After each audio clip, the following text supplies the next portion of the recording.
मंत्र पाठ। ओम सहनावतु सहनौ भुनक्तु सह वीर्यं करवावहै तेजस्विनावधीतमस्तु मा विद्विषावहै। ओम शांति शांति शांति। काशिका की 135वीं कक्षा। चतुर्थ अध्याय के प्रथम पाठ को हमने कल समाप्त किया था। दूसरा पाठ प्रारंभ होगा। पूछना है कुछ? ओम आचार्य जी, पृष्ठ संख्या 495।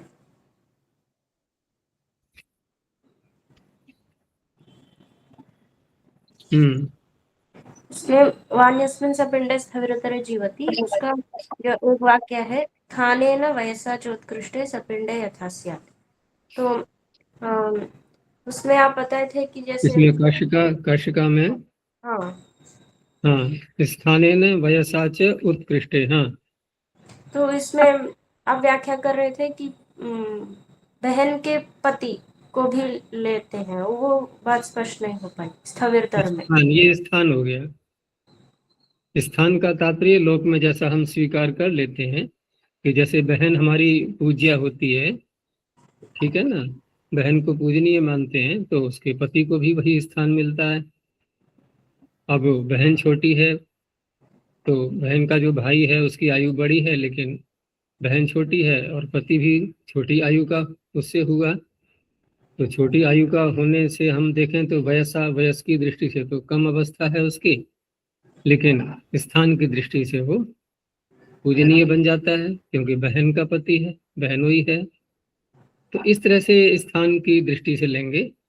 और स्थान में हम यदि कोई पदवी के रूप में लेते हैं कि ऊंची पोस्ट पर है क्या है, तो ये तो उपयुक्त तो नहीं लगता, ठीक है ना। भाई विद्या की दृष्टि से ऊंचा है वो तो बात अलग रही, उसको स्थान तो नहीं कहा जाएगा। तो स्थान का तात्पर्य कि हमारे संबंधियों में यह स्थान पूजनीय माना जा रहा है या कि सामान्य कोटि का है।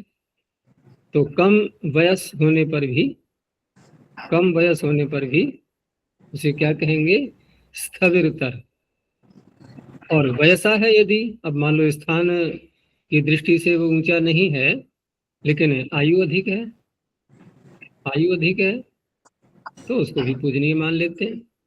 अच्छा जी, इस सूत्र में रक्त संबंध नहीं है ना? रक्त संबंध थोड़ा तो रहेगा, क्योंकि जब सपिंड कहा जा रहा है, और सपिंड का जो इन्होंने दिया हुआ था, जो परिभाषा दी थी कि सप्तम पुरुषावधय सपिंड स्मर्यन्ते, इनकी 7वां पुरुष अवधि है जिसका, इस प्रकार से। और समान शब्द आ ही रहा है, तो समान शब्द का जब प्रयोग मिल रहा है कि समान पिंड येषाम, जिनका समान पिंड है, तो समानता जब देखी जाएगी तो रक्त का संबंध भी हुआ।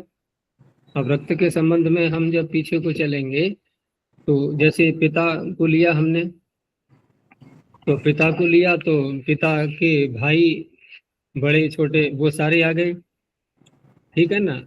फिर पिता से पीछे हम चले प्रपितामह पर, तो पितामह के भी भाई आ गए, दोनों तौर के छोटे बड़े सब, फिर उनकी अन्य श्रृंखलाएं। तो इस तरह से ये सपिंड में रक्त का तो रहेगा। एकदम ऐसा नहीं है कि हम मान लो भारत में रह रहे हैं और अमेरिका के किसी व्यक्ति को ले लें कि हमारा सपिंड है, वो तो नहीं कहा जाएगा ना ऐसे। तो रक्त का संबंध आवश्यक है, उस संबंध में ही हमें देखना है कि स्थविरतर भी वो होना चाहिए, स्थान की दृष्टि से हो या अवस्था की दृष्टि से, दोनों से नहीं है वो तो स्थविरतर नहीं कहा जाएगा, क्योंकि उसका कोई महत्व नहीं होता है अधिक। क्योंकि यहाँ पर जब स्थविरतर कहा जा रहा है तो कुछ महत्व भी तो होना चाहिए, तब उसके जीवित रहते हुए युवा संज्ञा होगी। नहीं तो संज्ञा का फिर औचित्य क्या रहेगा वहाँ, कि किसके नाम से हम संज्ञा रख रहे हैं। ये तो जिसके नाम से रख रहे हैं वो कुछ न कुछ तो प्रसिद्धि उसकी होनी चाहिए, स्थान से हो या वयस से हो। तो अच्छा जी, बहन के पति तो रक्त संबंध हुए नहीं, केवल स्थान की दृष्टि से। क्यों रक्त संबंध क्यों नहीं हुआ? बहन किसकी है? बहन तो रक्त के संबंध की है, और बहन से उसका संबंध हो गया, बहन से उसका संबंध हो गया, तो ऐसे संबंध जुड़ते हैं परस्पर, इस तरह से संबंध जुड़ाएंगे वहां पर।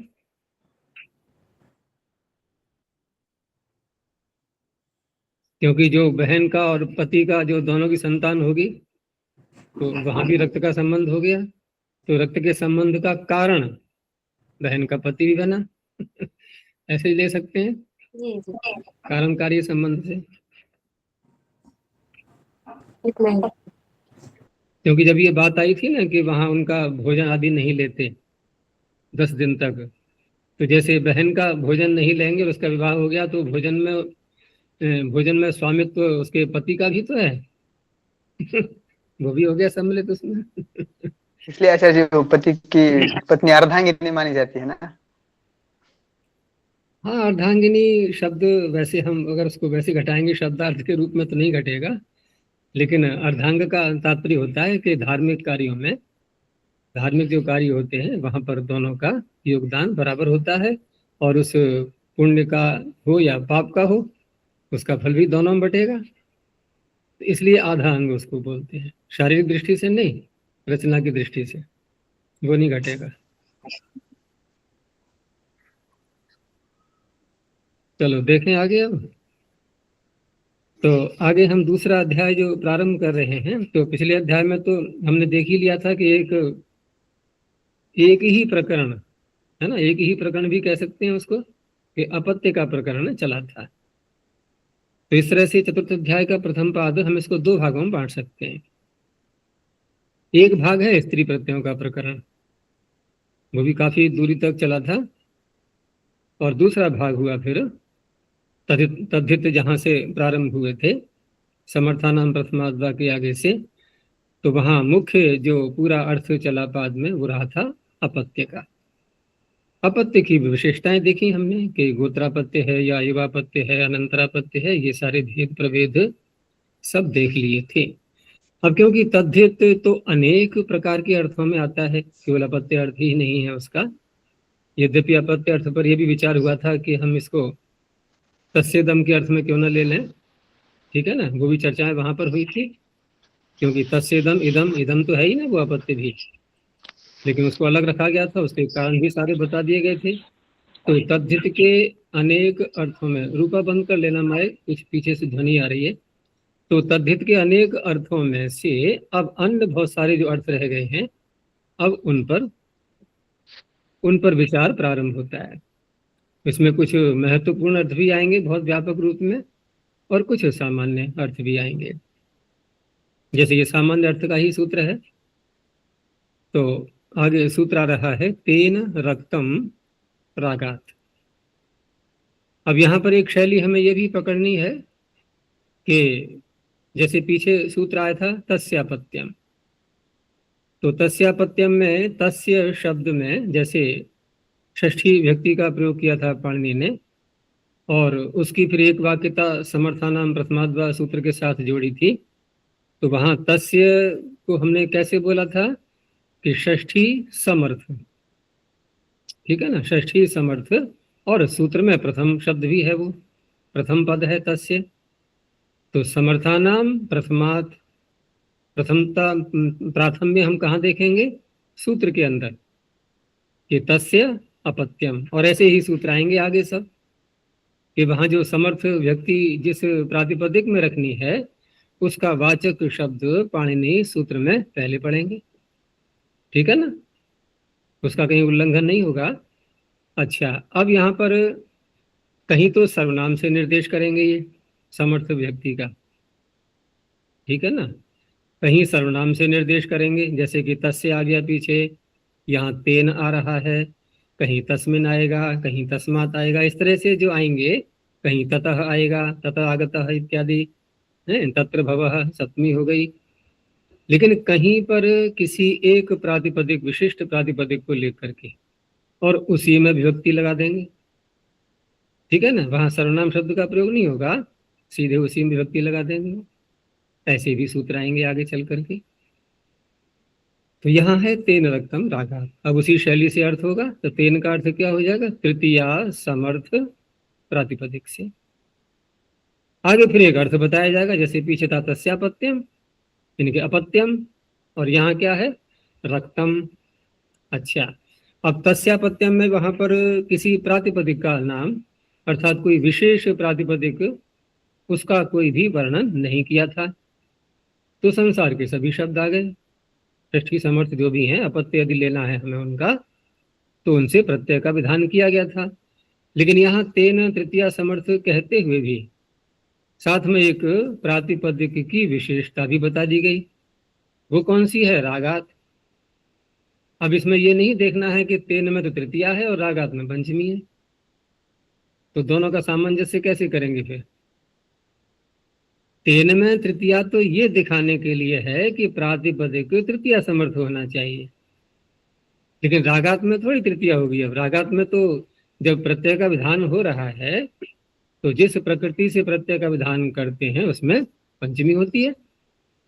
ठीक है, जैसे यहाँ प्रातिपदिका पंचमी आ ही रही है पीछे से, इस तरह से रागात में पंचमी है। तो सभी प्रातिपदिक नहीं लिए जाएंगे तृतीया समर्थ, जो राग वाचक प्रातिपदिक हैं उनका ग्रहण होगा। यही शैली आगे ध्यान रखना है।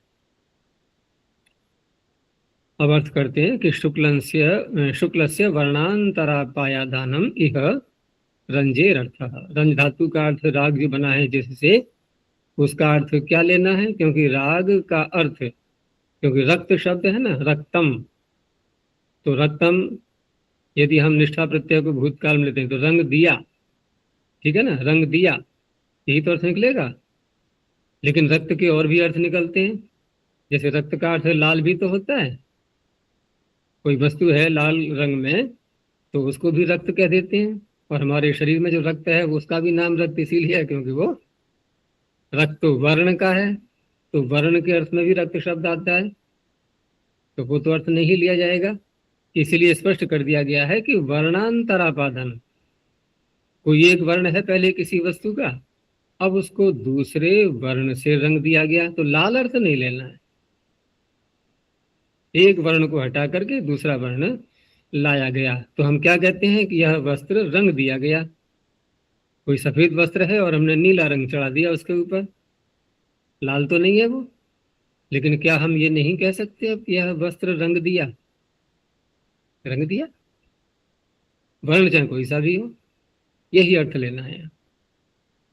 और राग शब्द भी दिखा दिया कि रज्यते अनेनेति रागः, जिसके द्वारा रंगा जाता है वो एक रंग हो गया विशेष प्रकार का, वो कोई सा भी हो सकता है, कैसा भी। तो तेन इति तृतीया समर्थाद राग विशेषवाचिनः शब्दात रक्तम इत्येतस्मिन् अर्थे यथाविहितम प्रत्ययो भवति।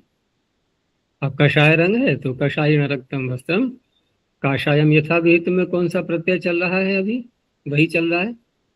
वही कौन सा? वही कौन सा?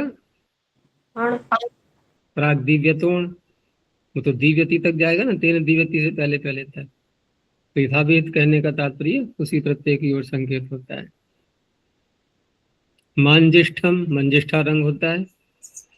कुसुम्भ से कौसुम्भम। रागादित्य किम, अब रागवाचक देवदत्त तो है नहीं, वो तो मनुष्य है और उसने रंगा वस्त्र, तो ये तो देवदत्तिन रक्तम, तो हम ऐसे नहीं कहेंगे दैवदत्तम वस्त्रम रागवाची होना चाहिए शब्द, तब प्रत्यय होगा। आगे कहा कि कथम काषायौ गर्दभस्य कर्णौ, आपने कहा था कि रंगा हुआ होना चाहिए। ये गधे के कान किसने रंगे? हमने तो रंगे नहीं थे, हैं? किसी मनुष्य ने तो रंगे नहीं, कि पहले कोई और रंग के थे, बाद में उन पर रंग चढ़ा दिया गया। तो ठीक है, संभव हो सकता है, लेकिन उस कान को नहीं कहा जा रहा है ये। अर्थात काषाय वर्ण के गर्दभ के कर्ण है। तो यहाँ काषाय शब्द का प्रयोग कैसे हो गया? कषाय से क्या रंगे गए थे वो? ऐसे ही हारिद्रव कुक्कुटस्य पादव, देखा है ना कुक्कुट के पैर कैसे होते हैं, हल्दी जैसे कलर के, है ना। तो हारिद्रव कुक्कुटस्य पादव, यहाँ हरिद्रा जो रंग है उसका हारिद्र बना दिया आपने प्रत्यय करके। तो ये कैसे किया फिर? तो कहा उपमानात् भविष्यति। समाधान बहुत होते हैं वैयाकरणों के पास में, तो यहाँ उपमान अर्थ लेते हुए, ठीक है ना। उपमान में क्या होता है, किसी को किसी के समान देखना। तो काषायौ इव, काषायौ जैसे कषाय से रंगी वस्तु होती है, ऐसे गर्दभ के कारण हो रहे हैं। हो गया समाधान, ठीक है ना। रक्त अर्थ तो आ गया ना। रंगी हुई वस्तु कषाय से जैसी होती है वैसे गर्दभ के कारण है, तो शब्द भी वही प्रयोग में आ गया। जैसे हल्दी से रंगी हुई वस्तु होती है, ऐसे कुक्कुट के पैर हैं। तो हारिद्रव एव हारिद्रव। आगे कहा कि द्वैप वैयाघ्रादय इति यावत तृतीया समर्थ व्यक्ति ही अनुवर्तते। कभी कभी काशिकाकार एक सीमा बांध देते हैं, नहीं तो बताते नहीं प्राय। तो ये अनुवृत्ति कहाँ तक जा रही है, यहाँ देखो बता दिया कि नहीं। तेन की अनुवृत्ति कहाँ तक जा रही है, द्वैप वैयाघ्रादय। इसके आगे सूत्र क्या आएगा, कौमारा पूर्व वचन उसमें कोई व्यक्ति नहीं है, तेन शब्द नहीं है। उसके आगे फिर तत्रोत्थुतमवर्ते। अब बदल गया अर्थ, अब तत्र आ गया, ठीक है ना। तो कौमारा पूर्ववचने में कोई समर्थ व्यक्ति नहीं आ रही है पीछे से, तो उससे पहले पहले तक जाएगा ये। आगे लाक्षारोचन, इसमें शब्द बढ़ा दिए हैं। हम लोगों ने सूत्र कैसे याद किया था, लाक्षारोचनाठक, इसमें बढ़ा दिए हैं, लेकिन जो बढ़े हुए शब्द हैं उनका वार्तिक भी आ रहा है, तो प्रक्षेप के रूप में इसको मानना पड़ेगा। फिर जब वार्तिक भी अलग से विद्यमान है शकल और कर्दम शब्दों के लिए, और सूत्र के अंदर भी डाल दिया उसको। तो लाक्षा रोचना शकल कर्दमात ठक। लाक्षादिभ्यः रागवचनेभ्यः तृतीया समर्थेभ्यः रक्तम इत्येतस्मिन् अर्थे ठक प्रत्यय भवति। यहाँ रंगों के नाम ले दिए गए हैं और राग पीछे से आ ही रहा है। पीछे कोई नाम नहीं लिया था, वहां सभी रंग आ गए। यहाँ नाम ले दिए तो इन्हीं शब्दों से करना है अब। तो इस तरह से पूर्व सूत्र से तो अण की प्राप्ति हो रही थी, उसका अपवाद बन गया अणुपवाद। तो लाक्षया रक्तम वस्त्रम लाक्षिकम, लाक्षा रंग कैसा होता है,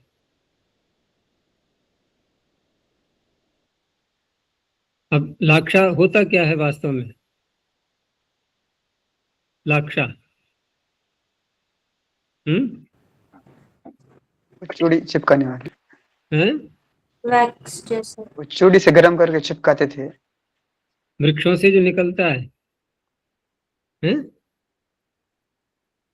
तो सारे वृक्षों से तो खैर नहीं निकलता है, कुछ से ही निकलता है, लेकिन वृक्षों से गोंद भी निकलता है। जैसे बबूल से गोंद निकलता है, वो कोई रंगने का काम थोड़ी आएगा।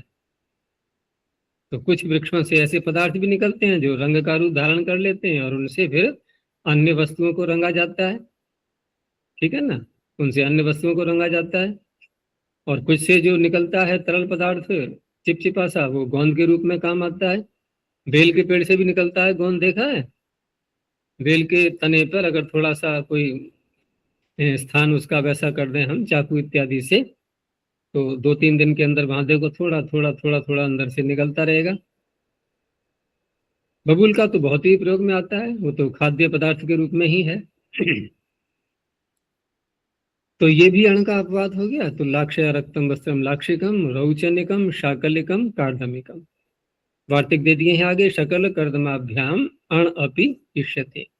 इन दोनों शब्दों से अण भी हो जाएगा और ठक भी हो जाएगा। तो इस वार्तिक के आधार पर कहा था मैंने कि ये जो है प्रक्षेप मानना होगा। इसलिए जो सूत्र प्रथमावृत्ति में दिया था लाक्षारोचना ठक अष्टाध्यायी में, उसको वैसा ही स्वीकार करना है। नील्य अनवक्तव्य, तो नीली शब्द नीली का बना है नील्या, तो नील्या अनवक्तव्य, यहाँ पर इससे अन प्रत्यय हो जाएगा। तो नील्या रक्तम वस्त्रम नीलम, ठीक है, अन का अ ही रहेगा, नीलम वस्त्रम। पीतात कन वक्तव्य, तो पीतेन रक्तम पीतकम, तो यहाँ भी अण की प्राप्ति हो रही थी।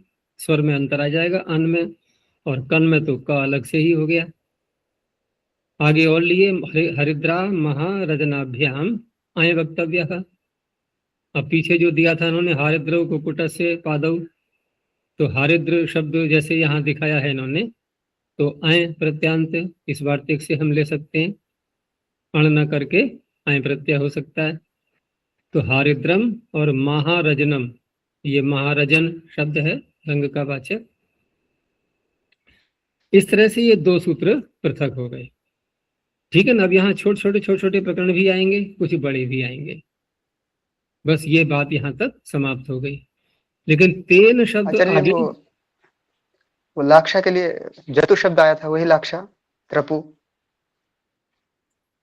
जतु तो उसमें भी आता है ना, जो पात्रों के ऊपर लगाते हैं, कैसे पात्रों के ऊपर लगाते हैं, लेप करते हैं। वो यद्यपि लेप अधिक काल तक नहीं रहता है, कुछ काल पश्चात वो फिर दोबारा करना पड़ता है। पीतल के पात्र में अंदर लगाते हाँ हैं, हाँ हाँ, पीतल के पात्र में लगाते हैं, सफेद सफेद हो जाता है फिर वो। कलई।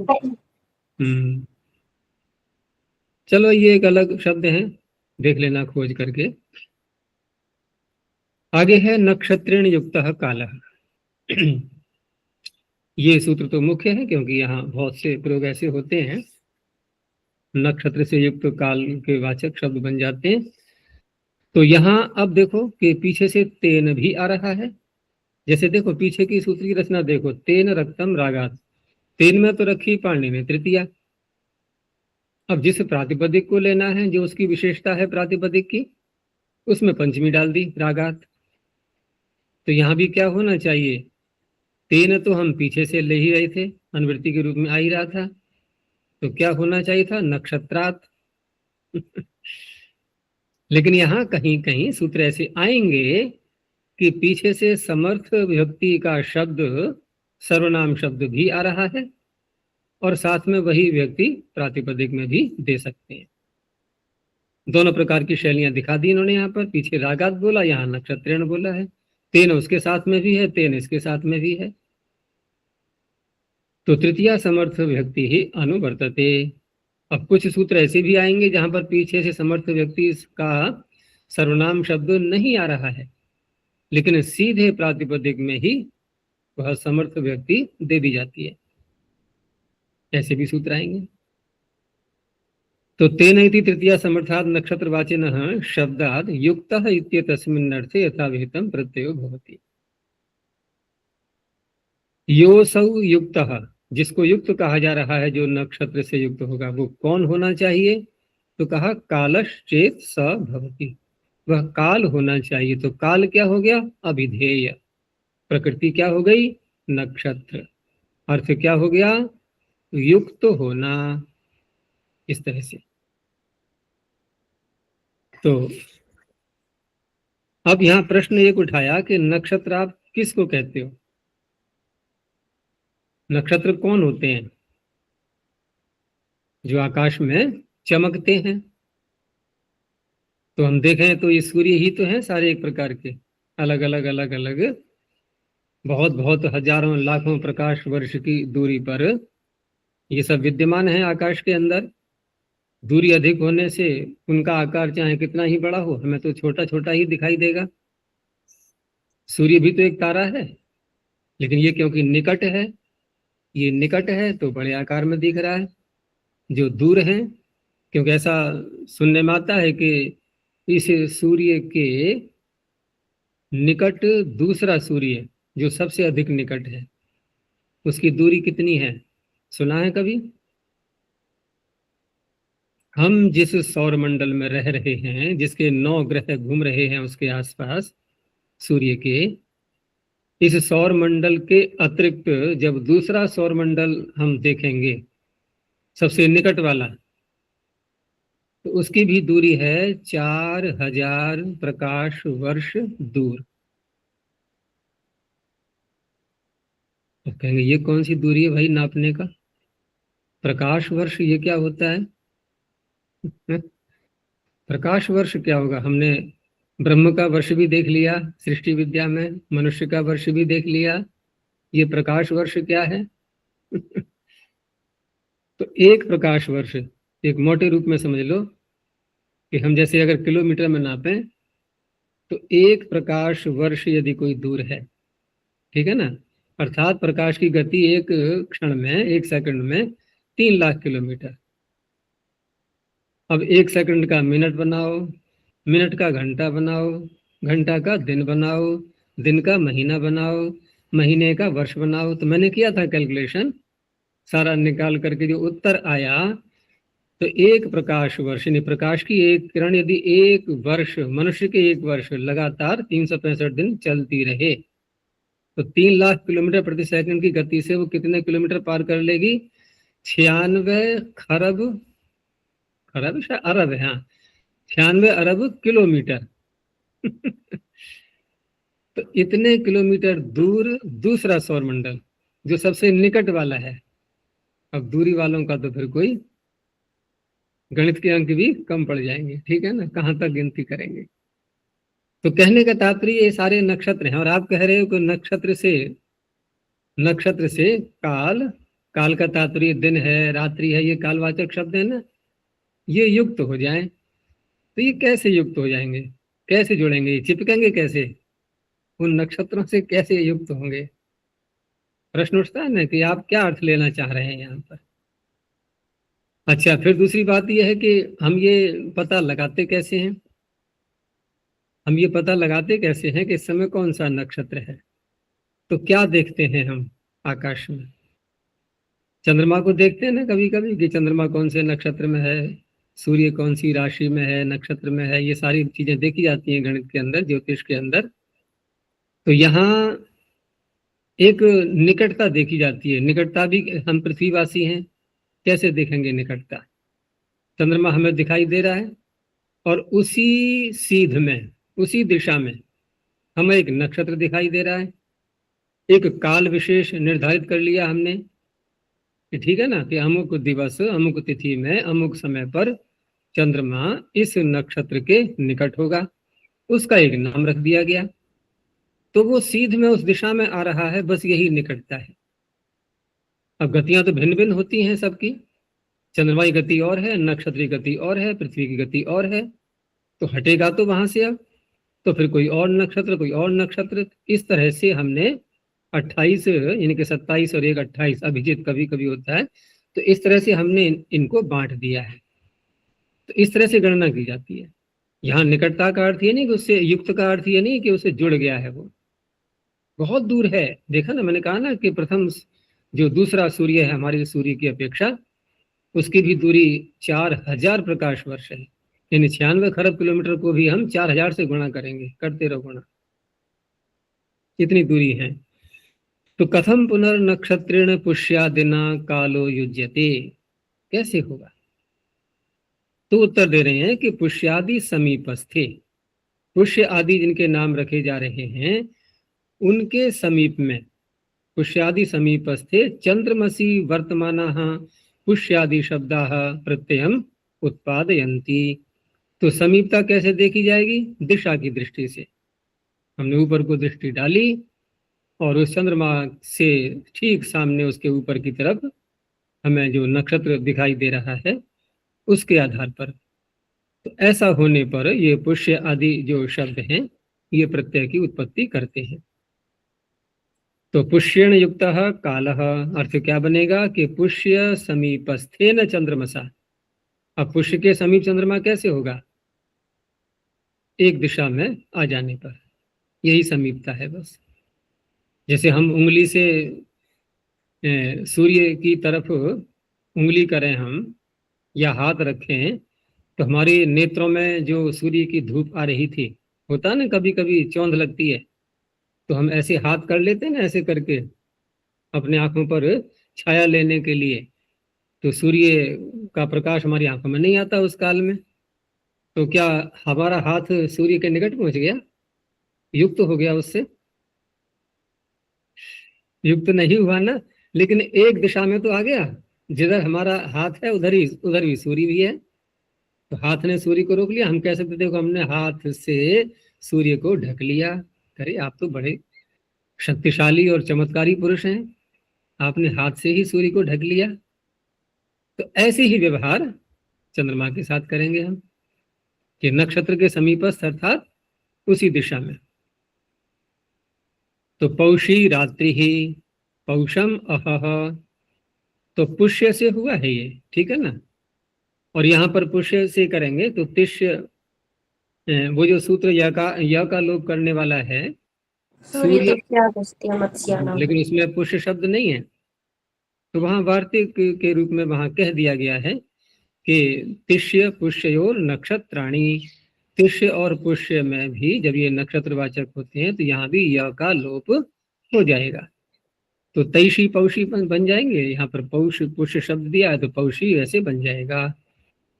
ऐसे ही पुल्लिंग नपुंसक लिंग में पौषम अहह, मघा शब्द से माघी रात्रि ही माघम अहह, तो ये स्त्रीलिंग दिखाया इसलिए इन्होंने कि अण प्रत्यय होने से ढाने से नीप हो जाएगा। नक्षत्रेण इति किम, अब अगला जो वाक्य है कि चंद्रमसा युक्ता रात्रि ही, ये रात्रि से उसकी योजना दिखाई जा रही है, ठीक है ना, रात्रि से योग उसका बताया जा रहा है, जबकि चंद्रमस को नक्षत्रवाची नहीं माना, तो चंद्रमसा युक्ता रात्रि ही।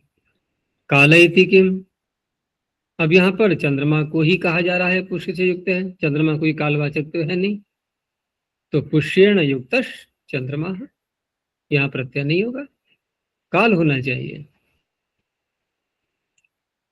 आगे लुभ अविशेषे, अब ये तो सूत्र प्रत्यय कर रहा था, अगला सूत्र लुप भी करने लगा, तो ये कब करता है लुप, तो कहा कि जैसे आपने पीछे अहह रात्रि ही ये कालवाचक शब्द बोले थे, ठीक है ना, एक निर्धारित सीमा हो गई ना कि यहाँ से यहाँ तक रात्रि होती है, यहाँ से यहाँ तक दिन होता है, और ये पुष्य आदि नक्षत्रों से युक्त हैं।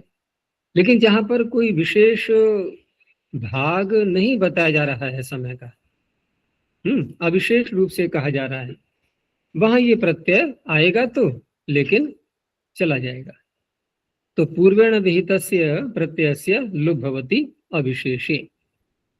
उसी को खोल रहे हैं कि कैसे अविशेष, कि न चेत नक्षत्रयुक्तस्य कालस्य रात्रि आदि विशेषो अभिधीयते, रात्रि या अहह, रात और दिन आदि जो विशेष हैं काल के वाचक शब्द, इनका जब अभिधान नहीं किया जा रहा है तब लुप हो जाएगा।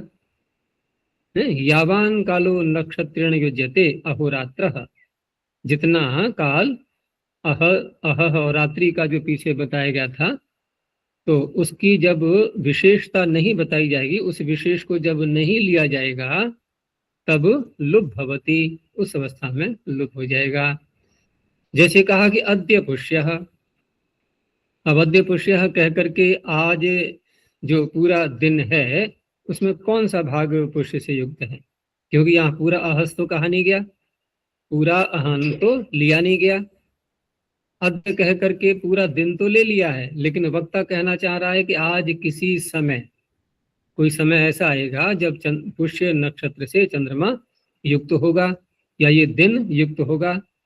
देखें, आधा चंद्रमा ही बनेगा उसका, लेकिन हम औपचारिक कथन किस में कर रहे हैं, दिन में। अद्य, अद्य कह करके दिन तो कहा, लेकिन अद्य का अर्थ क्या होता है बोलो, अधिकरण प्रधान शब्द है ना, ये अधिकरण प्रधान शब्द है। अस्मिन दिने, अस्मिन दिने अर्थ होता है इसका, तो यहाँ पर पूरे दिन को थोड़ी कहा जा रहा है कि ये पुष्य से युक्त है, यानी अस्मिन दिने, आज जो दिन चल रहा है इसमें कोई काल विशेष आएगा जिसका कि वर्णन नहीं है, तो अविशेष रूप से कह दिया, यानी आज कब है, ये दिन रात दोनों मिलके अद्य होगा, वो भी कह सकते हैं, लेकिन अगर हम केवल दिन ही ले लें तो वहां पर भी कोई विशेष काल तो नहीं बताया जा रहा है ना, कि आज मैं जाऊंगा, तो प्रश्न तो रहेगा ना श्रोता के अंदर कि पता नहीं कितने बजे जाएगा।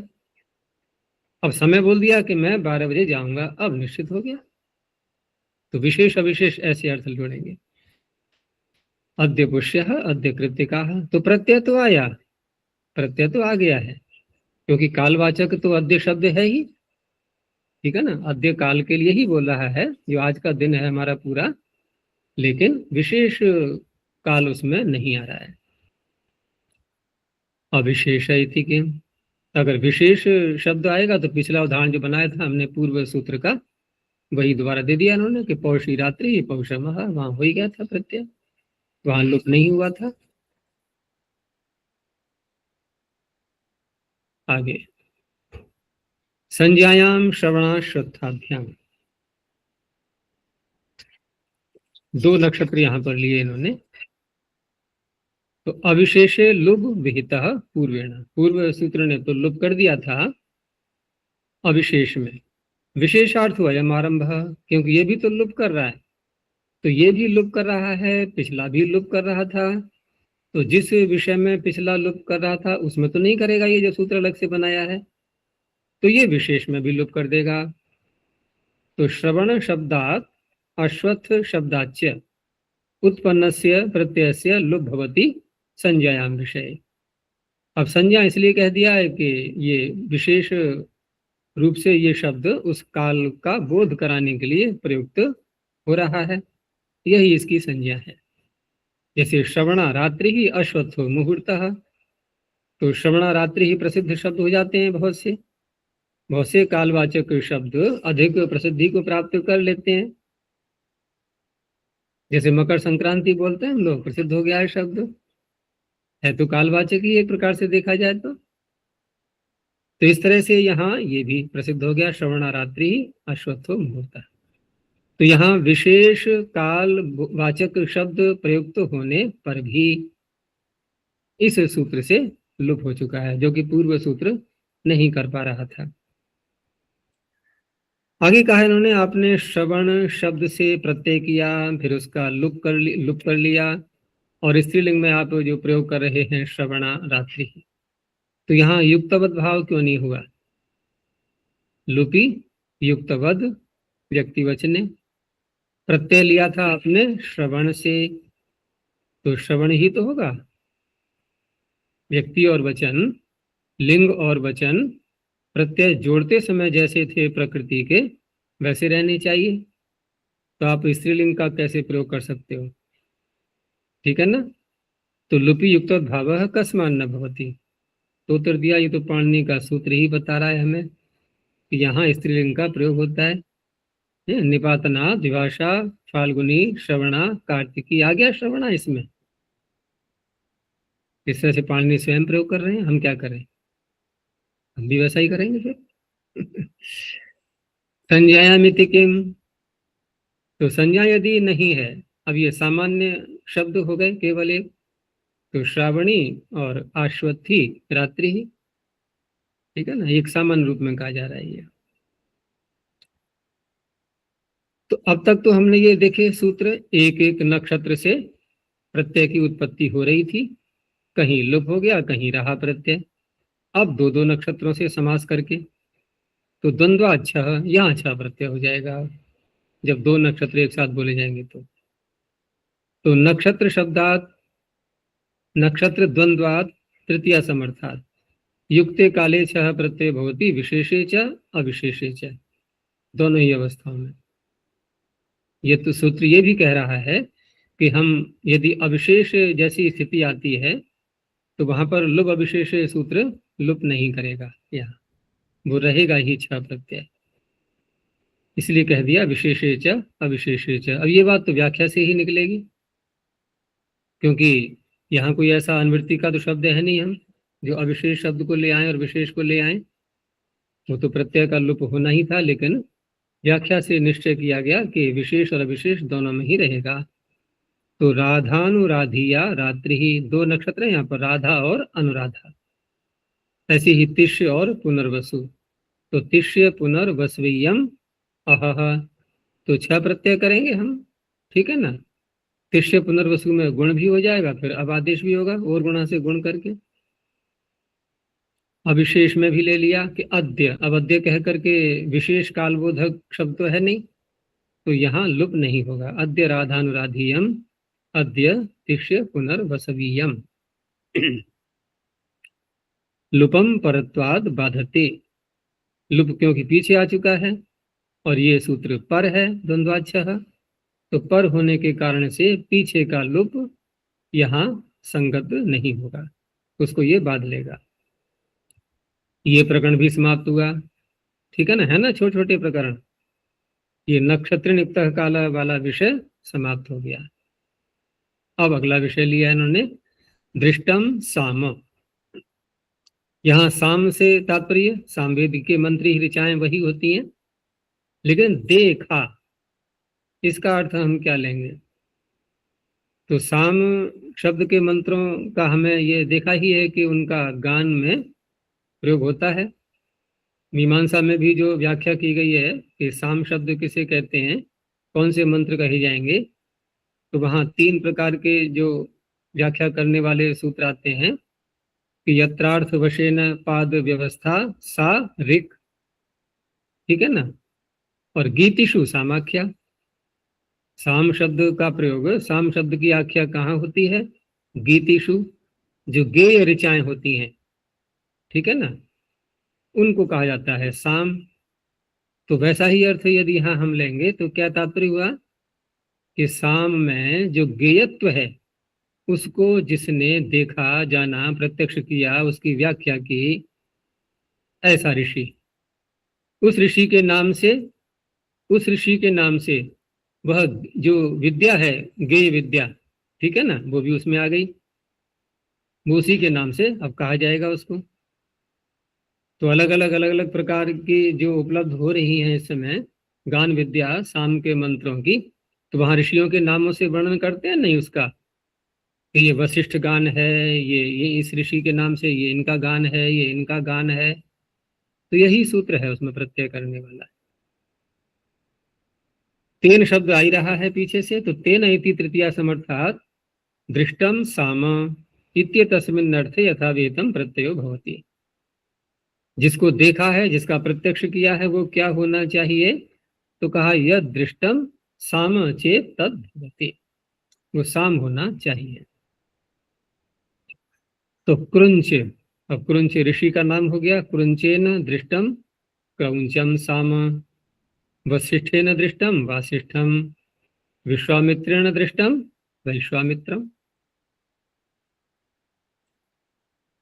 आगे कलेर ढक, अब यहाँ प्रत्यय बदल गया, पीछे यथा विहित था, अब ढक प्रत्यय बोल दिया। तो कली नाम के ऋषि हैं, उनसे ढक प्रत्यय हो जाएगा। तो कली शब्दात तृतीया समर्थात दृष्टम साम इत्येतस्मिन् अर्थे ढक प्रत्यय होती अणोपवादः। पूर्व सूत्र से अण की प्राप्ति थी, उसका अपवाद हो गया। अच्छा जी, ये सूत्र है ही नहीं, है? दृष्टम ये सामो सूत्र है, वामदेवा ये सूत्र प्रथमावृत्ति में नहीं है, मतलब अष्टाध्यायी में नहीं है। जो तुम लोगों ने याद किया है उसमें नहीं है, ठीक है ना, लेकिन मैंने जो याद किया है तो पता नहीं, अब ध्यान नहीं रहा कि कौन सा संस्करण रहा होगा उस समय अष्टाध्यायी का, क्योंकि मेरी स्मृति में ये सूत्र विद्यमान है। दृष्टम साम बोलते ही कलेर ढक तुरंत आ जाएगा आगे, उसके आगे फिर वामदेवाड्य, और तुम लोगों ने याद किया होगा तो दृष्टम साम के आगे वामदेवात ही निकलता है मुख से। हाँ, तो मेरे मुख से नहीं निकलता, ठीक है, तो मेरे अनुसार है ये काशिका अभी।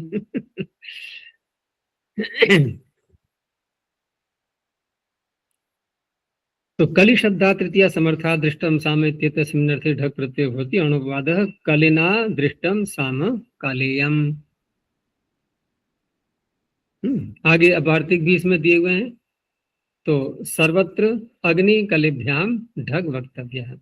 अब ये सर्वत्र शब्द क्या बोल रहा है यहाँ कि देखो आप यहाँ जो कर रहे हो वो तो दृष्टम साम, आपने ये अर्थ लिया हुआ है विशेष तद्धित का अर्थ, और आपने कली शब्द से यहाँ ढक प्रत्यय कर लिया। लेकिन ये कली शब्द से जो ढक प्रत्यय है इसको आप सीमित मत रखो कि हम दृष्टम साम इसी अर्थ में करेंगे। आगे भी जो और अर्थ आने हैं तद्धित के, उन अर्थों में भी, ठीक है ना, यथाविहित प्रत्यय न हो करके कली से कौन सा प्रत्यय करना है? ढक ही करना है। ये इस वार्तिक का तात्पर्य है। और एक शब्द और बढ़ा दिया इन्होंने, अग्नि शब्द को। तो अच्छा जी, फिर इसको वहां रखना चाहिए तस्यापत्यम के पहले सूत्रों में। नहीं तो फिर ये रह जाता दृष्टम साम, यहाँ भी तो रखना है, प्रारंभ यहाँ से हुआ ना। देखो कालेयम शब्द बनना कहाँ से प्रारंभ हुआ? दृष्टम, ये प्रथम अर्थ है जहां से प्रारंभ हुआ, और आगे के और आने हैं, तो स्थान तो यही उचित लग रहा है, यहाँ वहां बता रखेंगे दिया। तो तस्यापत्यम अर्थ भी आने चाहिए। नहीं पीछे नहीं हटेंगे हम, पीछे नहीं हटेंगे। सर्वत्र से हम चलेंगे आगे के लिए। पीछे की बात तो गई गई सो गई, ठीक है ना, भूतकाल हो गया वो। तो अग्निना दृष्टम आग्नेयम, ये तो यहाँ का अर्थ ले लिया इन्होंने। अब आगे का दिखा रहे हैं, एवं इसी प्रकार से। अब तत्र भव आएगा तो वहां भी इसको ऐसे ही लगा रहे हैं, लेकिन समर्थ व्यक्ति बदल जाएगी, वहां अग्नौ कहा जाएगा, फिर अग्नौ भवम आग्नेयम। फिर तथा आगतः है बोलेंगे, वहां पंचमी हो जाएगी, अग्नेरागतम आग्नेयम। अग्ने स्वम तस्येदम, तो अग्नि स्वम इति सर्वत्र ढग एव भवति। कौन सा बनेगा? आग्नेयम। तथा उसी प्रकार से कालेयम अपि प्रतिपत्तव्यम। तो ये दो शब्द विशेष हो गए। आगे कहा, वार्तिक इसमें कई आए हुए हैं, आगे कहा कि दृष्टे सामनी अण वा डिद भवति इति वक्तव्यम। प्रत्यय कर रहे हैं हम अण, लेकिन ये वार्तिक कह रहा है कि अण प्रत्यय को डित के समान मानना चाहिए, डित होता है ऐसा भी कहना चाहिए। तो डित का प्रभाव, धनकार्ती भाग का लोप करने का प्रभाव, ये वहां ही तो पड़ेगा जहां यस्य तीचा नहीं लग पा रहा है। यस्य तीचा जहां लगेगा वहां तो कोई बात ही नहीं है। इकार अकार जहां आएंगे वहां तो वही अपना कार्य कर देगा। इसलिए उन्होंने उदाहरण के रूप में कौन सा शब्द लिया? जहां यस्य तीचा नहीं लग सकता था, अर्थात उशनस। अब यहाँ डित की सार्थकता हमें दिखाई देगी, तो अस का लोप हो जाएगा। तो उष्णसा दृष्टम साम औशनसम और औशनम विकल्प से किया है ना डित यहाँ पर, तो औशनम भी बन जाएगा, औशनसम भी बन जाएगा। अगला वार्तिक, जाते चार्थे यो अन्येन बाधितः पुनरण विधीयते स वा डित भवति इति वक्तव्यम। जाते च अर्थे, जात अर्थ में, तो जात अर्थ कहां पर आएगा? जात अर्थ कहां पर आएगा? तत्र जातः। तत्र जातः। तो जाते च अर्थे, अब उसमें तत्र जातः कौन सा प्रत्यय करेगा? अण प्रत्यय। उस अण का फिर एक अपवाद आएगा, ठीक है ना, उस अण का एक अपवाद आएगा, उस अपवाद का फिर एक और अपवाद आएगा। ठीक है ना, उस अपवाद का एक और अपवाद आएगा, उसका वो जो अपवाद आएगा उसको डित मान लेना। कहां से कहां तक बात पहुंचा रहे हैं ये देखो। जाते च अर्थे, जात अर्थ में जो प्रत्यय किया, इसको अपनी ओर से ले लो। जाते च अर्थे, यह माने वही प्रत्यय, अन्य न बाधित, जो अन्य सूत्र से बांधा गया। तो उसको ऐसे हम घटाते रहेंगे कि प्राग दिव्यतोण का अण का अधिकार तो चल ही रहा है, ये तत्र जातः में जाएगा, और वहां पर फिर कालवाची जो शब्द आएंगे और उनसे हम जात अर्थम प्रत्यय करेंगे, तो काला ठय अपवाद बनेगा उसका अण का, ठीक है ना। अब काला ठय जब अपवाद बनेगा, उस ठय का अपवाद बनेगा फिर अन्य जो कालवाची शब्द हैं, संधि वेला आदि ऋतु नक्षत्र, तो संधि वेला ऋतु नक्षत्रेभ्यों, वो फिर अण आ गया, देखो हो गया ना। अब वो जो अण है संधि विलाद्य सूत्र से किया हुआ, वो डित होता है विकल्प से, हो गया ना। तो बड़ा विचित्र वार्तिक है ये। तो जाते चार्थे यो अन्य न बाधित पुनरण विधीयते, वो किससे किया? संधि विलाद्य सूत्र से। स वा डित भवति इति वक्तव्य। उसी खोला आगे, प्राग दिव्यतोण प्राप्त काल ठया बाधित। तो जात अर्थ में उत्पन्न प्रत्यय का काला ठय सूत्र बाधक बन गया। फिर संधि वेलाद ऋतु नक्षत्रेभ्य इति पुनर्विधीयते, वही अण अब जो कि बाधा गया था ठय से, वह पुनर्विधान किया। स वा डित भवति इति वक्तव्यम। तो शब्द है यहाँ पर शत भिषज, तो शत भिषजी जातः, अण आया, उसको ठय ने रोका, और ठय को फिर अण ने रोक लिया, उस अण को डित कर दिया। तो डित करने से शत भिषज में अज भाग का लोप हो गया। तो शत भिषा नहीं हुआ तो शात भिषज। आगे, तीयादिकक स्वार्थे वा वक्तव्य। तीय प्रत्यांत शब्द होते ही हैं, द्वितीय तृतीय आदि, तो उनसे ईकक प्रत्यय, लेकिन स्वार्थ में अर्थ परिवर्तन नहीं होगा कोई, और विकल्प से वहां पर ईकक प्रत्यय का विधान किया है। जैसे द्वितीय शब्द है तो ईकक में ककार लगा हुआ है, वृद्धि होकर के आदि अच को बन जाएगा द्वैतीयिकम, तृतीय से बन जाएगा तार्तीयिकम, और दूसरे पक्ष में क्योंकि ये विकल्प से कर रहा है ईकक, तो दूसरे पक्ष में फिर द्वितीयकम और तृतीयकम दूसरे पक्ष में ये बन जाएंगे। तो यहाँ पर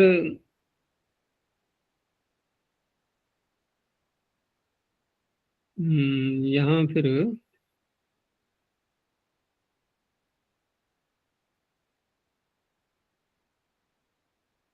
यहाँ कौन सा प्रत्यय किया इन्होंने,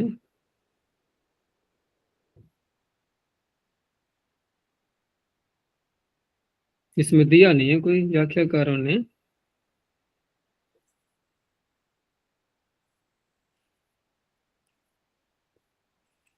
पीछे पीछे भी नहीं है। तो या तो हम वैसा कन प्रत्यय माने, अथवा यदि ठक मानते हैं तो ठक से तो नहीं बनेगा, तो अलग से ही कन प्रत्यय मानना होगा, और वो भी एक प्रकार से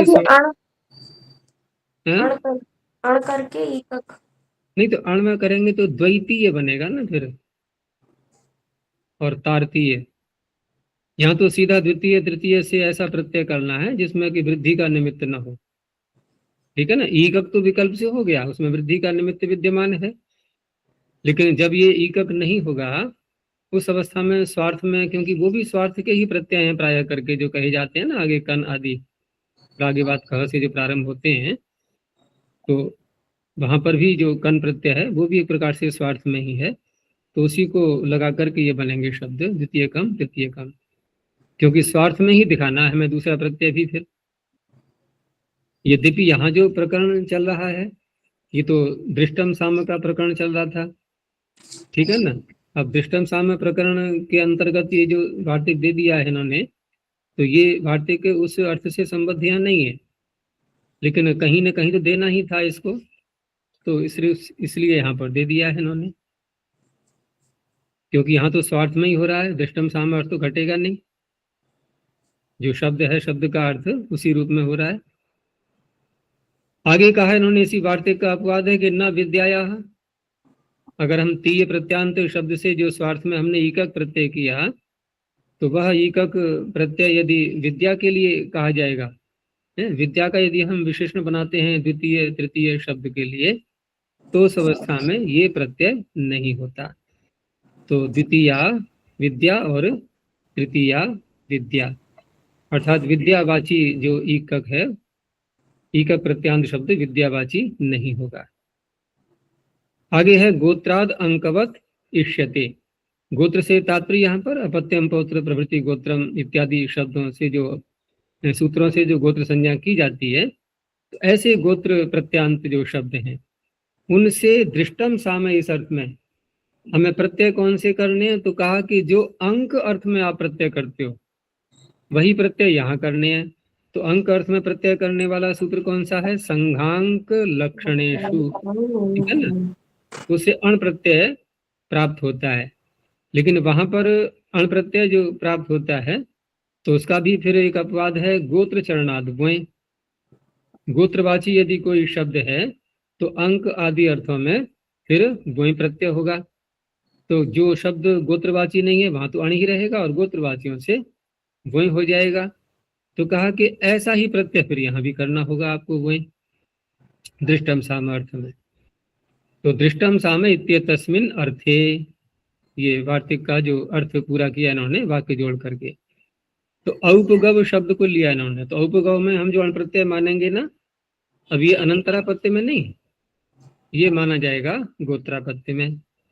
तो औपगव गोत्र शब्द से दृष्टम साम अर्थ में गोत्र चरणाद वोय से अंक अर्थ में वोय प्रत्यय हो रहा है, तो दृष्टम साम अर्थ में भी वोय प्रत्यय हो गया। औपकवकम कापटवकम गोत्रचरणाद वहीं भवती। आगे इन्होंने जो वार्तिक दिए ना सारे, ये अब तक पीछे से यहाँ तक जो आए थे, इन सब वार्तिकों के विषय को एक श्लोक में बद्ध कर दिया है। ये भी अलग से कोई विशेष बात नहीं कही जा रही है। करो अर्थ, जोड़ो, इसके अर्थ की संगति लगाओ। दृष्टे सामनि इतने को अलग कर दो। जाते ये च कौन से वार्तिक की ओर संकेत कर रहा है? दृष्टे दृष्टि सामनि सामान्य डिद भवती, ठीक है ना। तो दृष्टि सामान्य, लेकिन डिद होने वाली बात क्यों नहीं कही गई? तो इसलिए नहीं कही कि एक विषय, एक वार्तिक और भी तो है जो डिद कर रहा था। दोनों को एक साथ ले लिया कि दृष्टि सामान्य जाते च। तो जाते चार थे यो अन्य बाधित, ये वाला वार्तिक ये इसका विषय हो गया। दोनों ने क्या किया था? दोनों ने क्या किया था कि अण को डिद किया था। तो द्विही अण, दो वार्तिकों से दो बार हुआ ना अण, तो द्विही अण डिदवा विधीयते। ये हो गए पीछे के दो वार्तिक प्रारंभ के। फिर तीसरा आया कि तीयाधिकक, चलो ये भी हो गया। फिर विद्या से निषेध किया, न विद्याया, ये चौथा वार्तिक हो गया। फिर पांचवा वार्तिक गोत्रादंक वदिष्यते। कुछ है अलग से और इसमें यही सारी बातें संग्रह में डाल दी इन्होंने। चलो आगे देखते हैं। वाम देवाद ड्यौ, तो वामदेव ऋषि के आगे तो बड़े भयंकर प्रत्यय आ गए ये, तो ड्यत और ड्या। तो वामदेव शब्दात तृतीया समर्थात दृष्टम साम इत्येतस्मिन् अर्थे ड्यत ड्य इत्येतौ प्रत्ययौ भवतः। दोनों का यही शेष रहेगा, स्वर में अंतर आएगा, एक में तकार लगा हुआ, एक में नहीं लगा हुआ है। तो अणोपवाद किससे प्राप्त था? दृष्टम साम। तो वाम देवेन दृष्टम साम वाम देव्यम साम तितकरणम स्वरार्थम। चलो ये भी हो गया। अब यहाँ प्रश्न उठाया गया कि ड्यत और ड्या, इसमें डकार आप क्या सोच करके लगा रहे हो? डकार हम कब लगाते हैं? टी भाग का लोप करने के लिए। तो कौन सा टी भाग हटाओगे आप यहाँ पर वामदेव शब्द में से? बोलो क्या हटेगा? क्या हटेगा बोलो? वामदेव क्या हटेगा? व में अ वो तो स्थिति से हटा देगा। अगर हम यह प्रत्यय करें यत और या, डकार को हटा दो, यत और या, स्वर में अंतर तो लाना ही है, तो यह स्थिति से कर देगा। ये डकार की क्या आवश्यकता रही? उसका उत्तर देते हैं। प्रश्न किया डिदकरणम किम अर्थम, तो कहा या यतोश्चात तदर्थे। अब विचार करना है कि हमने सूत्र बनाया वामदेवात यद यौ, ठीक है, डकार को हटा दिया। अब सूत्र आया या यतोश्चात तदर्थे। ये करता क्या है? ये स्वर प्रकरण में है, दूसरे अध्याय पाद में, उसमें छठे अध्याय में। इति नया उत्तरस्य, दूसरे पाद में पहले में है, यह यतोश्चात तदर्थे। चलो देख लेना। तो नया उत्तरस्य अंतोदात्तत्व विधीय माने, ये नए समास जब करते हैं तो उस अवस्था में नए से उत्तर जो शब्द आ रहा है उसका अंतोदात्तत्व करता है। और यहां हम सूत्र में पढ़ दें यद यौ, तो इस सूत्र से यह यतोष्टा तदर्थे सूत्र से इनका ग्रहण हो जाएगा नहीं, वामदेव्य शब्द का, इसका ग्रहण हो जाएगा, ठीक है ना। हमें इसका ग्रहण करवाना नहीं है, तो अब क्यों नहीं होगा ग्रहण इनका? इसलिए नहीं होगा। अब दोनों को अलग अलग करो, प्रत्ययों को, ड्यत को अलग समझो, ड्या को अलग समझो। ड्यत में कितने अनुबंध हैं? दो, डकार और तकार। और इधर ले आओ यतोश्चा तदर्थे का यत, यत में कितने अनुबंध है? एक, ठीक है ना। तो एकानुबंधक ग्रहणे न द्वनुबंधक से ग्रहण। तो यत कहने से ड्यत का ग्रहण नहीं हुआ, हुआ स्पष्ट। यत में एक अनुबंध है, ड्यत में दो है। अगर यहां भी यत ही होता तो ग्रहण हो जाता कि नहीं? अब डकार लगा देने से ये छूट गया, हमें छुड़वाना ही तो है। उसकी पकड़ में ये दोनों प्रत्यय न आ जाएं, तो पाणिनि ने क्या किया, इसमें डकार लगा दिया। तो पहले हम समझ रहे हैं ड्यत को, तो यत कहने से ड्यत क्यों नहीं आया? उत्तर दो, उत्तर दो। एक अनुबंधक ग्रहण है इसलिए। द्वयानुबंधक, हाँ, एकानुबंधक ग्रहणे द्वयानुबंधकस्य ग्रहणम न भवति, नहीं हुआ ना। अब आ जाओ ड्या पे, और उधर कौन सा पकड़ना है हमें? या प्रत्यय, या यतुष्टा में। तो ड्या में एक अनुबंध है और या में कुछ भी नहीं। कुछ भी नहीं। तो निरनुबंधक ग्रहणे न सानुबंधक ग्रहण। हो गया स्पष्ट? अब मैं और व्याख्या नहीं करूंगा, सारी बातें आ चुकी हैं, ठीक है ना, पूरा हो गया। तो इनका ग्रहण नहीं होता। इति नया उत्तरस्य अंतोदात्तत्व विधीयमाने अनयोर ग्रहणम मा भूत। अर्थात इसका बचाव करने के लिए डकार लगाया है। आप अपनी बुद्धि लगाते रहोगे कि पता नहीं पाणिनि ने डकार क्यों लगाया, समझ में नहीं आ पा रहा है। वो समझा दिया वृत्तिकार ने कि आपको बुद्धि दौड़ाने की आवश्यकता नहीं है, आगे के सूत्रों को पढ़ो, ठीक है ना। तो अननुबंधक ग्रहण परिभाषया ये उत्तर दे रहे हैं यह शब्द, यह प्रत्यय के आधार पर, यह और ड्या। और एकानुबंधक ग्रहण परिभाषया च ये उत्तर दे रहे हैं ड्यत और यत के विषय में। अनयोर निवृत्ति ही क्रियते। हो गया। तो जैसे अवामदेव्यम नए समास का दिखाएंगे ना, तो अवामदेव्यम शब्द बच गया, अर्थात यजतुश्चा तदर्थे सूत्र यहां पर नहीं लगेगा। यही बात इसमें कारिका में कह दी है कि सिद्धे यस्येति लोपेन, यस्येति च से आकार का लोप करना है आपको यहाँ पर, और तो किसी का करना नहीं है। टी भाग में यही तो आ रहा है।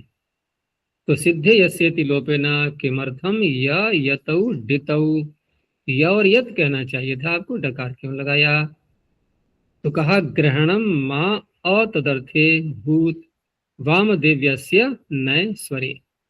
जहां नय का स्वर किया गया है यतुष्टातर्थे सूत्र से, वहां पर हम जो वामदेव्य शब्द बना रहे हैं उसका ग्रहण न हो जाए।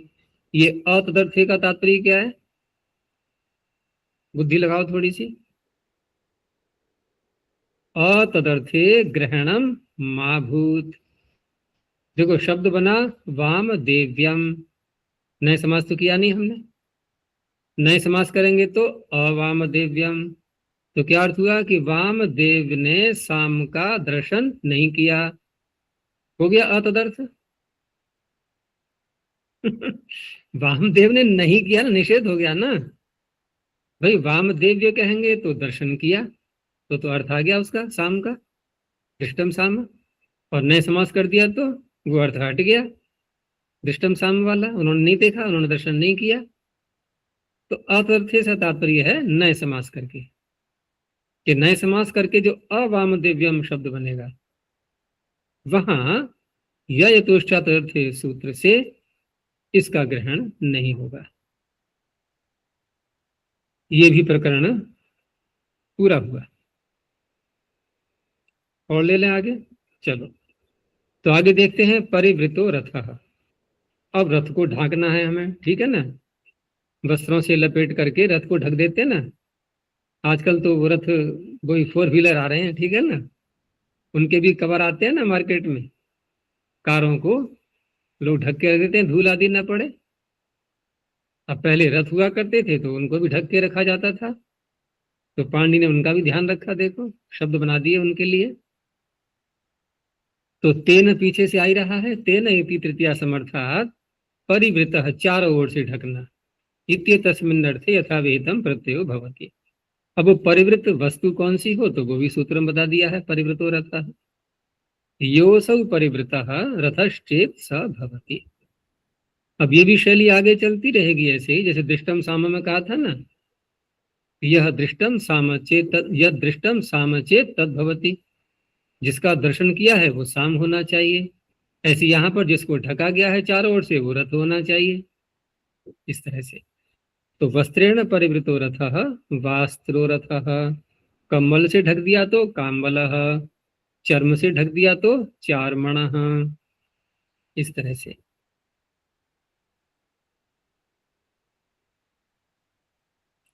तो चार मणम, ये अण प्रत्यय किया तो चार मणम में टी भाग का लोप क्यों नहीं हुआ? नस्तद्धिते। अन ये चार भाव कर्म है। ये चार ये भाव कर्म। अन अन अन। हाँ, अन सूत्र लगेगा ऊपर है ना उसके। इनण्यनपत्ये गाथि विदथि केशि गणिपणे नश्च संयोगादिश्च, उसके आगे है अन। तो अन में कौन से प्रत्यय की अनुवृत्ति आ रही है? अण। अणि अनपत्य, ठीक है ना। अपत्य में तो किया नहीं है हमने, परिवृत्त अर्थ में किया है, इसलिए प्रकृति भाव हो गया। रथ इति किम, अब शरीर को ही ढक लिया हमने वस्त्र से, तो पाणिनि कह रहे हैं अब आपको प्रत्यय नहीं मिलेगा, ये आप ऐसे ही बोलो बस वाक्य को। तो वस्त्रेण परिवृतः कायः, परिवृत्त का अर्थ करते हैं समन्ताद वेष्टितः परिवृत उच्यते। परि लगा दिया ना तो चारों ओर से लपेटा हुआ परिवृत्त कहा जाता है। फिर कहा कि यस्य न कश्चिद अवयवो वस्त्रादिभिर वेष्टितः तत्र न भवति।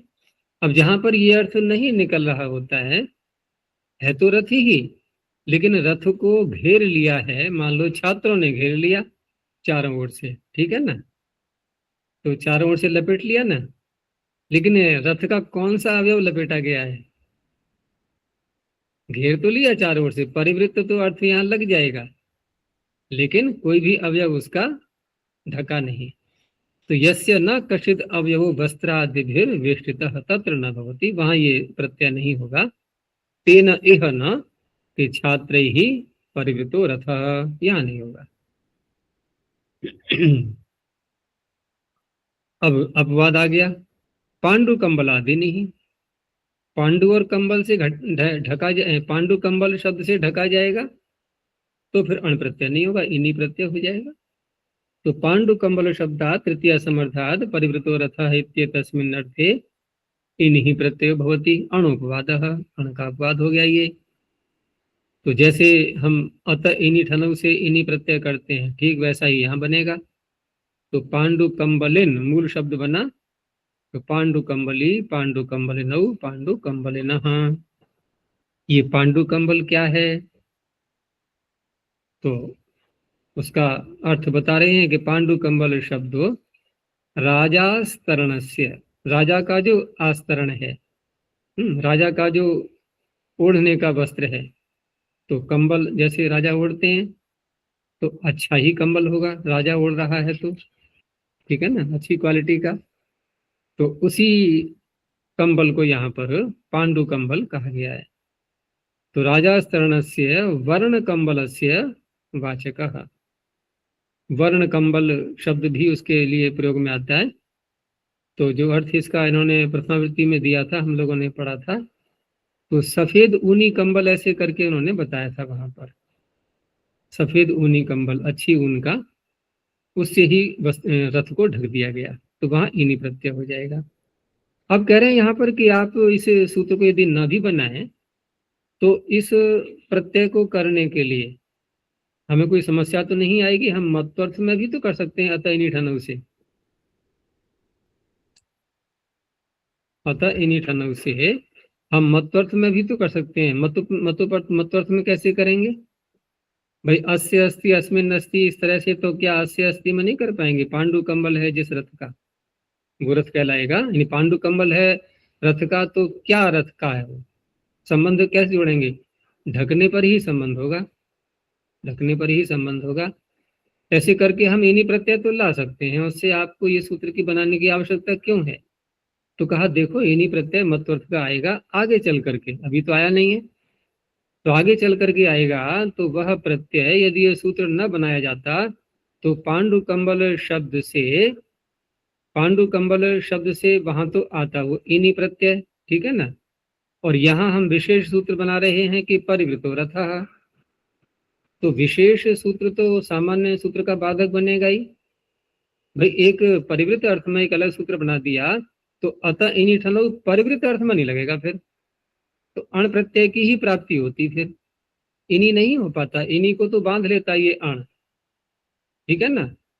तो मत्वर्थ ये नैव सिद्धे, मत्वर्थ में भी इन्हीं प्रत्यय के सिद्ध होने पर फिर भी ये जो वचन कहा गया है इस सूत्र से, ये अणो निवृत्त्यर्थम, क्योंकि उस इन्हीं को परिवृतोरथः से विहित अण बांध लेता, तो इन्हीं प्रत्यय वो नहीं हो पाता, इसलिए उस अण की निवृत्ति के लिए इस सूत्र से इन्हीं प्रत्यय किया गया है। आगे अभी रथ की बात समाप्त नहीं हुई, अब कहा कि द्वैप वैयाघ्राद आए। अब द्वैप और वैयाघ्र शब्द तो क्या लेंगे यहाँ पर भाई, द्वीपेन और व्याघ्र शब्द ये तो प्राणीवाचक हैं, लेकिन यहाँ प्राणी से तो रखेगा नहीं रथ, तो उनके चमड़े से, तो विकार अर्थ में यहाँ पर द्वैप और वैयाघ्र शब्द बनाए गए हैं। तो द्वीपी व्याघ्रयोर विकार भूते चर्मणि द्वैप वैयाघ्रे, तस्य विकार, विकार अर्थ में है ये प्रत्यय होते हैं, उससे इनको बनाया गया। प्राणी रजता दिभ्यो आता है ना सूत्र, उससे अय प्रत्यय करके बना लेंगे। द्वीपिनः विकारः, व्याघ्रस्य विकारः, ऐसे। ताभ्याम तृतीय समर्थाभ्याम परिवृतोरथः इत्येतस्मिन् अर्थे अय प्रत्यय भवति अणुपवादः। तो अण किससे प्राप्त हो रहा था, परिवृतोरथः से। स्वरे विशेषः, अण में और अय में केवल स्वर का ही अंतर है। तो द्वैपेन परिवृतोरथः, द्वैपः द्वीप के चर्म से ढका गया, ऐसे ही व्याघ्र के चर्म से ढका गया वैयाघ्र। यहां तक जो है तेन की अनुवृत्ति समाप्त, ठीक है ना। अब अगले सूत्र में कोई भी समर्थ व्यक्ति नहीं बताई जा रही, क्योंकि वो निपातन है शब्द। तो कौमारा पूर्व वचने, चलो इसको भी देखते हैं। तो शब्द बनाया है पाणिनि ने निपातन में कौमार। अब क्योंकि अण प्रत्यय का प्रकरण चल रहा है तो अण प्रत्यांत का ही निपातन होगा। तो कौमार इत्येतद् अण प्रत्यांतम निपात्यते, अर्थ क्या रहेगा इसका, कौमार का अर्थ क्या लेंगे हम, क्योंकि कुमार से बनाया है आपने, और कुमार किसे कहते हैं, जिसका अभी विवाह नहीं हुआ, उसी के लिए प्रयोग में आता है। तो कुमार से आपने कौमार बनाया तो क्या तात्पर्य होगा, तो कहा अपूर्व वचने, अपूर्व वचन कहा जा रहा है इसमें। तो अपूर्व वचन यहाँ कहाँ घटाएंगे, विवाह की दृष्टि से।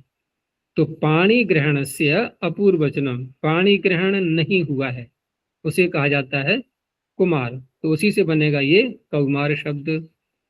लेकिन इसको जब हम प्रयोग करेंगे तो ये तो दोनों में लग सकता है, भाई लड़की है उसका भी विवाह नहीं हुआ वो कुमारी कहलाती है, जो लड़का विवाह नहीं हुआ वो कुमार कहलाता है। तो यहाँ अपूर्व वचन पति जिसका नहीं है या पत्नी जिसकी नहीं है, दोनों में घट सकता है नहीं है, जिसका विवाह नहीं हुआ, कहा घट तो सकता है दोनों में, लेकिन यहाँ पर व्याख्यान से यही अर्थ निकाला जा रहा है, ये केवल स्त्री के लिए ही प्रयोग में आएगा, यानी कि जो स्त्री का विवाह नहीं हुआ है उसी के लिए प्रयोग में आएगा, पुरुष के लिए नहीं आएगा। तो उभयतः स्त्रियाम अपूर्वत्वे निपातनम एतत्, उभयतः का तात्पर्य है यहाँ पर कि पुरुष को कहेंगे यदि, तो उसका भी अर्थ वही होगा कि ऐसी पत्नी इसकी है कि जिसका विवाह पहले नहीं हुआ था। और पत्नी को यदि कहा जाएगा तो ऐसी पत्नी जिसने विवाह किया किसी पुरुष से, लेकिन स्वयं कैसी है कि जिसका पहले विवाह नहीं हुआ, घटेगा दोनों ओर पत्नी में ही। स्त्रियाम अपूर्वत्वे निपातनम एतत्। अब उदाहरण देखो, उसमें और स्पष्ट हो गया कि अपूर्व पतिम कुमारीम, कुमारी का है विशेषण, जिसका पहले पति नहीं है, ऐसी कुमारी को पति ही उपपन्ना, पति प्राप्त हुआ, तो पति का विशेषण बना कौमार शब्द, कौमारः पति ही।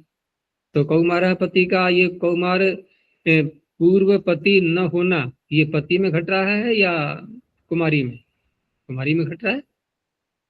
कौमारः पति ही, ऐसा पति जिसकी पत्नी का पूर्व विवाह नहीं हुआ है।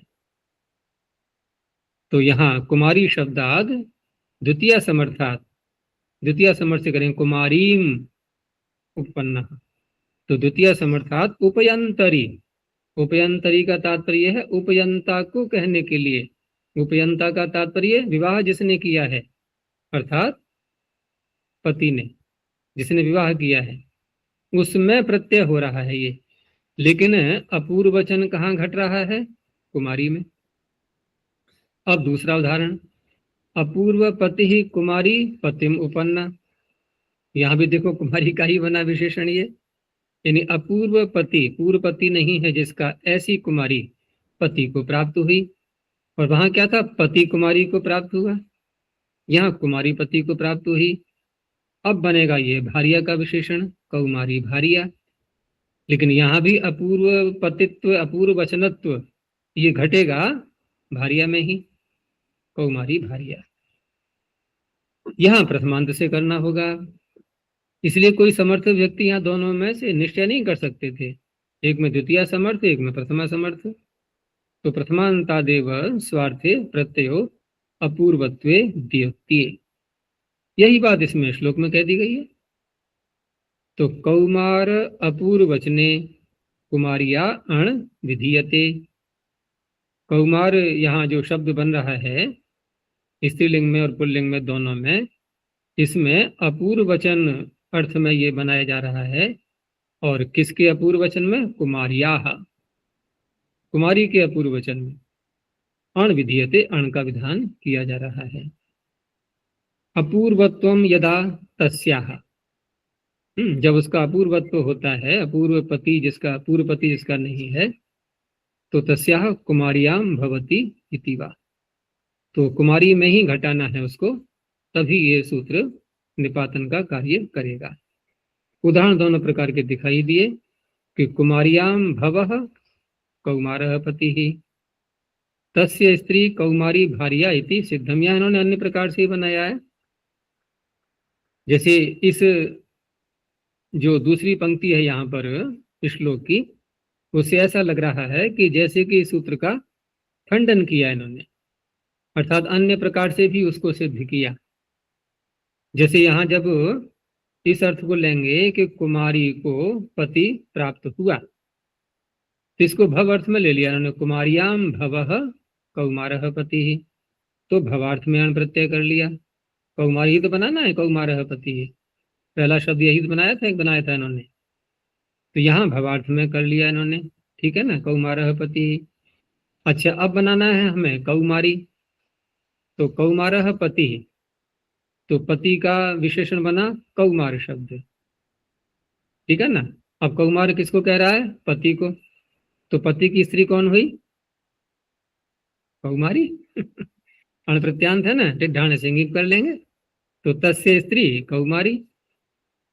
अब यहाँ पर तस्य स्त्री कह करके यहाँ इन्होंने स्त्रीलिंग का भी शब्द सिद्ध कर लिया, यानी कौमार से स्त्री कौमारी, पुंयोगादाख्याम से भी कर सकते हैं पुंयोग में, तो ये तो सिद्ध हो जाएगा इस सूत्र के बिना भी। तो एक वैकल्पिक उन्होंने अपना विचार रखा है श्लोककार ने। बस ये सूत्र अलग हो गया, अलग विषय का। आगे फिर अब समर्थ व्यक्ति का अगला सूत्र आ रहा है, उसमें तत्र शब्द आएगा, तो वहां पर सप्तमी का अर्थ चलेगा। चलो इसको ले लेते हैं, अकेला ही है ये सूत्र। तत्रोद्धृतम अमत्रेभ्यः। अब तत्र से यहाँ क्या लेंगे हम? सप्तमी समर्थ। तस्मिन भी कह सकते हैं, लेकिन तत्र छोटा है, ठीक है ना। तो तत्र इति सप्तमी समर्था, तस्मिन शब्द भी आता है, नहीं आता है? तदस्यास्त्यस्मिन्निति, तो वहां अस्मिन शब्द है ना। तो तत्र इति सप्तमी समर्थाद अमत्र वाचिनः, अमत्र किसे कहते हैं? पात्र।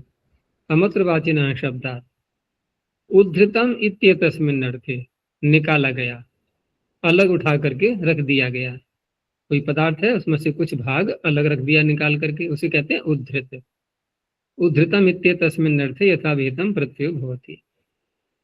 आगे कहा है इन्होंने कि भुक्तो छिष्टम, तो यहाँ उच्छिष्ट का अर्थ झूठा मत ले लेना, झूठा नहीं रखा जाता किसी को देने के लिए। उच्छिष्ट का तात्पर्य है अलग से बचा करके, शिष्ट, शिष्ट माने बचा हुआ। तो उच्छिष्टम उद्धृतम उच्यते, उसी को उद्धृत शब्द से कहा है इन्होंने, यानी खाने के लिए जो पदार्थ है, ठीक है ना, उसमें से कुछ भाग अलग रख दिया, तो यस्य उद्धरणम इति प्रसिद्धि ही, अर्थात जो अलग से रखा गया है उद्धरण करके, उसी के लिए यहाँ पर उद्धृत शब्द कह रहा है सूत्र में। अमत्रम भाजनम पात्रम उच्यते, भाजन या पात्र ये इसके पर्यायवाची हैं। तो जो बचा हुआ अलग से भाग है जो रखा है निकाल करके, वो किन में रखा? शराबों में। मिट्टी के पात्र होते हैं ना, शराबेशु उद्धृतः शाराब ओदनः, ओदन रख दिया उसमें, तो ओदन का विशेषण बन गया शारावः, अण प्रत्यय हो गया। मल्लिका कौन सा पात्र है? तो ये भी कोई पात्र ही माना जाएगा, तो माल्लिका बन जाएगा। है करपर शब्द से कारपरः, करपर हो या करपरा हो, जो भी पात्र का वाचक शब्द है तो उससे बन जाएगा कारपरः। अमत्रेभ्य इति किम, पात्रवाचक शब्दों से ही क्यों प्रत्यय हो रहा है? तो कहा हाथ में भी तो रख सकते हैं निकाल करके कुछ भाग भोजन का बचा हुआ, तो वहां प्रत्यय नहीं होगा। पाणौ उद्धृत ओदनः, यहाँ प्रत्यय नहीं हुआ।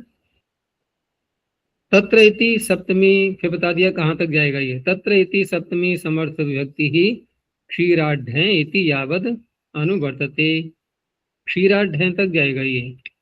तो क्षीराढ्य सूत्र कहाँ आएगा? ये आएगा 19, ये आगे जो आ रहा है ना 20वीं संख्या पर, वहां तक जाएगी ये सप्तमी समर्थ विभक्ति। चलो एक और ले लेते हैं आगे। स्थंडिला क्षयतरि व्रते, स्थंडिल किसे कहते हैं? कोई चबूतरा, भूमि का उठा हुआ भाग। तो स्थंडिल शब्दात सप्तमी समर्थात, सप्तमी समर्थ पीछे से ले लिया इन्होंने तत्र शब्द से।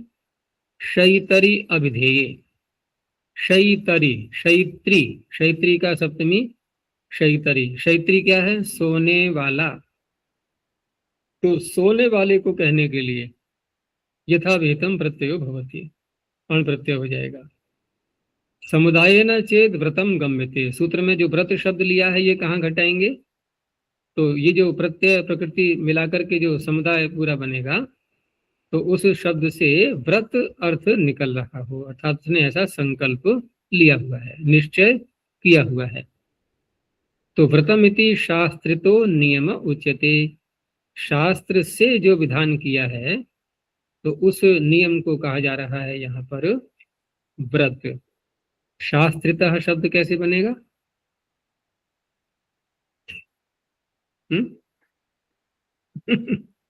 शास्त्री शब्द से, शास्त्रिन शब्द से तसिल प्रत्यय, तसी प्रत्यय करेंगे।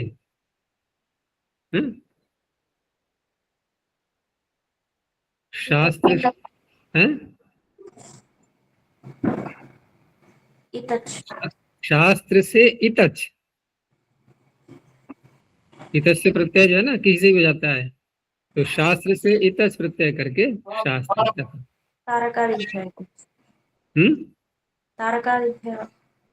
हाँ वो आत्मगण ही माना गया है उसको, तो शास्त्रितः।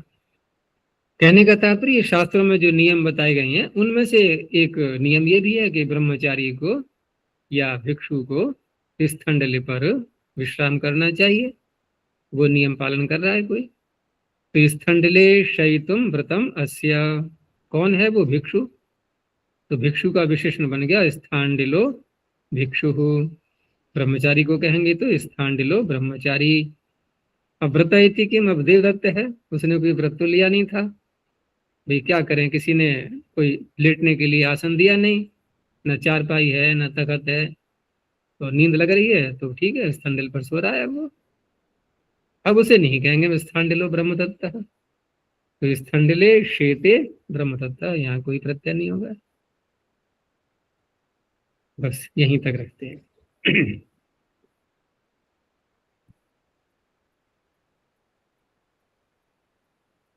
प्रणोध्वनि।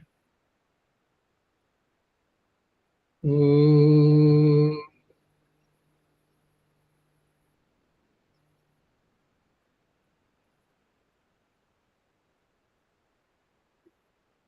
ओ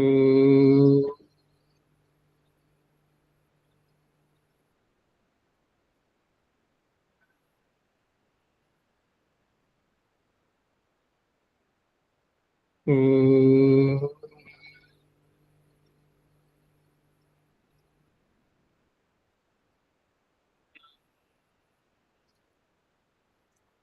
शांति शांति शांति।